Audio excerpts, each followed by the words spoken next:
تعرضت يوم 20 أكتوبر فتاة تخدم كاتبة عدل تنفيذ وتبلغ من العمر 23 سنة، تعرضت لعملية اختطاف وتحويل وجهها بالقرب من محكمة الناحية بسوسة من قبل شبان كانوا على متن سيارة. هي نهار 3 ماضي ساعة ونص اني هابطة معناها هزيت دوسياتي اني نخدم عدل منفذ كاتبة متاع عدل منفذ، هزيت دوسياتي وهابطة المحكمة محكمة الناحية تاع باب بحر لوطة ما تحولت لوطة الناحية، هزيت دوسيات وهابطة. عرضتني أختي كانت في البوسطة معناها تعرضت اني وأختي، قالت لي معناها هي راجعة البيروها تخدم قبل المحكمة، تعرضت اني وياها وبعد لي هبط احنا فطرنا مع بعضنا معناها قبلها، بعد لي رجعت البيروية هزيت دوسيات وكي جيت هابطة تعرضت اني وياها فهمتني مرة أخرى، رجعت هي البيروها واني هبطت للناحية.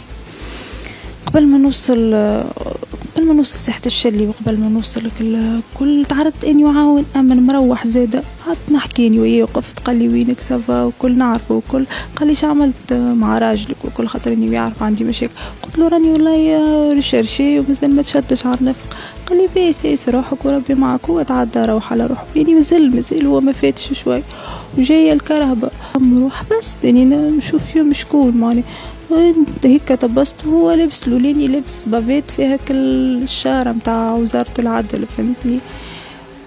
قال لي يومي خلود اختك عملت اكسيدون، واني قبل ما يتعدي هما جارت امبيلونس تعديت معني ما جاش البالي اللي هما يكذبوا.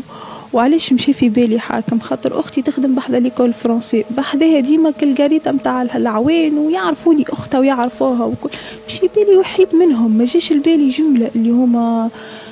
طلع التيلي واحد راكب من قدام واحد راكب من تالي، التيلاني حلي الباب ديريكت طلعت ما نكذبش عليك طلعت اني دوب طلعت جبت تليفوني من جيبي مش نكلم امي معناها مش نقول لها راهو هكا يعني دوب جبت التليفون من جيبي وخطف لي التليفون وجبد لي فولارتي هبطها لي على وجهي وحط لي الموس في جنبي، قال لي تسكر فمك نسيت حتى كلمه. مش فاهمه حتى شيء، نقول لهم شكونكم مش عملت لكم مش فاهمه شنو مانيش فاهمه حتى شيء. اللي قعدت الكهرباء تمشي يجي 4 دراج نص ساعه كيكه في بلاصه بعيده شويه معناها مش قريب على البلاصه اللي هزوني منها، بعد هبطوني في بلاصه خلي دوب من شعري هبطني من الكهرباء، دوب ما هبطني رحت فيهم يعطيني ضربه على كيلوتي اليمين المشط قاعد ما عادش فيه كركروني ركحوا فيا بالمشط يضرب بعد تالي واحد شد لي من شعري من تالي شدني من شعري جبدني من شعري وشعر في البريكي جبت فيها بشعري شعر في البريكي ويضحك يشعل ويطفي في شعري ويضحك والاخر بحديدة لا مانيش فهمته في وجهي وبعد تالي اني نعرض يديا خفت على عينيا يضرب لي في يديا نهبط يديا عاود لي في وجهي راني بالرسمي ما نحسب روحي اني الحقيقه وقتها نحسب روحي مش يصير لي مسار رحمه ومش نموت ومش ما جيش البالي باش نروح. بعد تالي الاخر يعمل هكا يدور لي يقطع لي صورتي حبيت عدى عليا هو قرب لي هكا جمع عليا هكا وصاحبه جبدو صاحبه اللي معاه وقال له سيبها وقال له كلمه خايبه فهمتني قال له سيبها ودفروا التالي وخليه واقف بحذايا وطلع الاخر مشى للكرهبه قعد حكاية 4 ساعة في الكرهبة كيكا اللي هو بعد عاود رجع عاودوا هزوني طلعوني في الكرهبة غمولي وجهي مرة أخرى بفولارتي وطيشوني لفوق قريب القلعة بين القلعة وحي الرياض غاديكا بحذا الخزنة متاع المي طيشوني المغرب قال الله أكبر هما طيشوني هذاك الشيء اللي تفزيت تمشي مقطع فردة بالسبادري فردة بليش الجيليتي قعدت عندهم غادي ساكي كلاسوري متاع الاوراق ما فزيت نطل منا ومنا البلاصه شقيت شقه نجري خفت لا يزيد يريني حد في الحاله هذيك يزيد يطمع فيا ولي دمي كيكا يصب وحال نتكب ونتقاعد للي وصلت لهنا قدام الدار تلوحت معناها حلت اختي الصغيره الباب تلقاني ولا تعيط تلمدوا العباد جاتني الحمايه معناها لين وصلت فقت في السبيطار معناها داووني الحقيقه وجاني الحاكم وكله.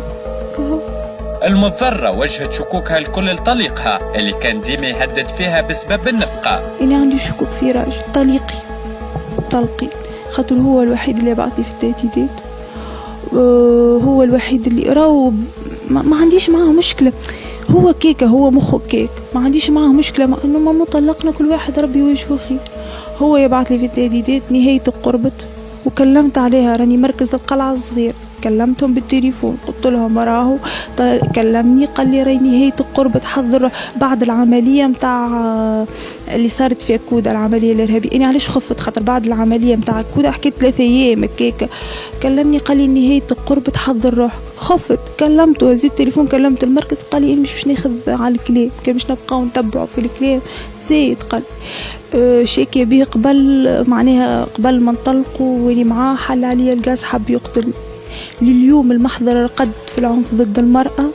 تصور انت شكيت بدات 28 اوت 28 اوت، المحضر يبقى راق، لا نداوه لا عملوا لنا مكافحة لا حتى شيء، حل عليا الغاز حب يقتلني، عملت محضر في البرمانوس، احالوا لهم المحضر حتى باش ينادوه يعملوا لنا مكافحة، ما عملوا لناش. تعدى نرجع لهم كان في اكتوبر، واني نمشي عليهم ونجي في اكتوبر باش يحيلوه المحضر للمحكمة. لتو المحضر راقد، مانيش عارفة عليه شنو صار فيه بالضبط لحد الآن، مانيش عارفة المحضر هذاك. عملت بيه برشا شكايات، يبعث لي في المساجات تسميع كلام، عملت بيه برشا شكايات، شيء صبيته شيء ما صبيتوش، خاطر بالرسمي تعبت، معناها اني باش نبقى نشكي ونبقى خاطر الجملة. المرة هذه برك معناها والحكاية اللي صارت لي الحقيقة منطقة متاع سوسة، معناها ضامنوا معايا، جاني البحات معناها للسبيطار، وسع معايا باله على الاخر، معناها سمعني بالباهي، وبالرغم اني مريضة وسع معايا باله. من الغدوة كي تحال المحضر لما مشي المحامي متاعي، من الغدوة للعنف ضد المرأة الأستاذ شوقي الحاج صالح، زاد نشكره، معناها هو متطوع، محامي متطوع، أما الله يبارك له بالرسمي زاد حالتي وكل، الله يبارك له. مشي لهم غاديكا، وصل لهم المحضر، ما كلمونيش العنف ضد المرأة من الغدوة، وصل لهم المحضر طفاو الضوء، قال لهم كيفاش ما تتصلوش بيا، كيفاش ما تتصلوش بالمتضرر. معناها نمشي لهم نهار هذايا، نهار الأربعاء، معناها مشي لهم المحامي متاعي، نهار الخميس مشيت لهم اني، كلمني محامية قال لي برا لهم، مشيت لهم. تصور انت من 9 متاع الصباح مطيشه ل 11 متاع الصباح، باش لما دخلت لهم اني معناها كلمتهم اني قاعده على الكرسي، هما ماشيين جايين معبروني جمع، قلت لهم راهي الحكايه هكا وهكا. تعرف يحكيوا معايا كاني متهمه، مانيش متضرره.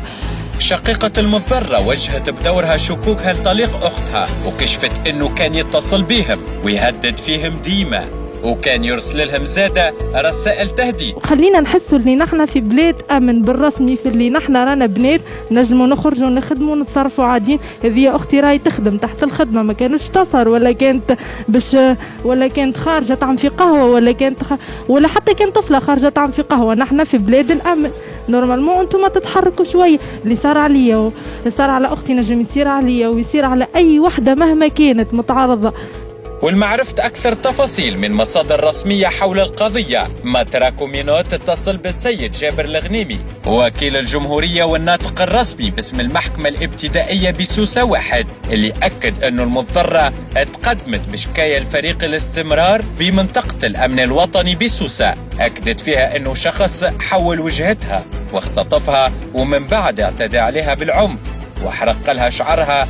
نتابعوا تصريح الناطق الرسمي. هو نهار 20 أكتوبر 2020 تقدمت امرأة إلى مركز الاستمرار بسوسة المدينة، وصرحت أنها تعرضت إلى تحويل وجهها واختطاف واعتداء بالعنف، وكما قام المشتبه به بإحراق شعرها. وهي حسب تصريحها ما تعرفتش على الشخص، ولكن توجه شكوكها الى زوجها بحكم انه فما عداوات ما بيناتهم، وفما قام سابقا بتهديدها بالاعتداء عليها.